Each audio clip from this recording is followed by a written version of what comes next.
بی تو مهتاب شبی باز از آن کوچه گذشتم، همه تن چشم شدم خیره به دنبال تو گشتم.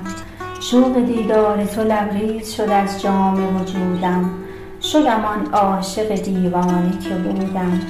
در نهانخانه جانم گل یاد تو درخشید، باغ صد خاطره خندید، عطر صد خاطره پیچید. یادم آمد که شبی با هم از آن کوچه گذشتیم، پر گشودیم و در آن خلوت دلخواسته گشتیم. لحظه ای بر لب آن جوی نشستیم، تو همه راز جهان ریخته در چشم سیاهت، من همه محو تماشای نگاهت.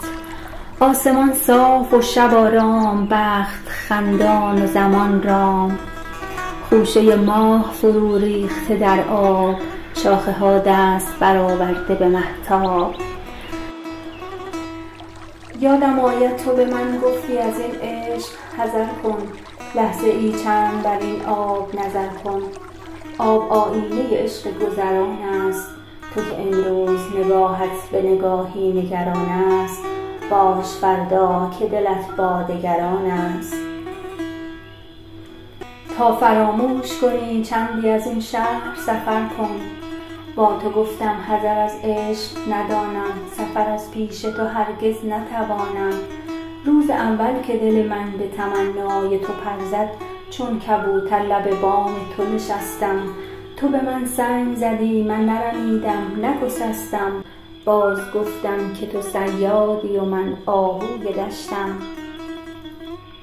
تا به دام تو درافتم همه جا گشتم و گشتم،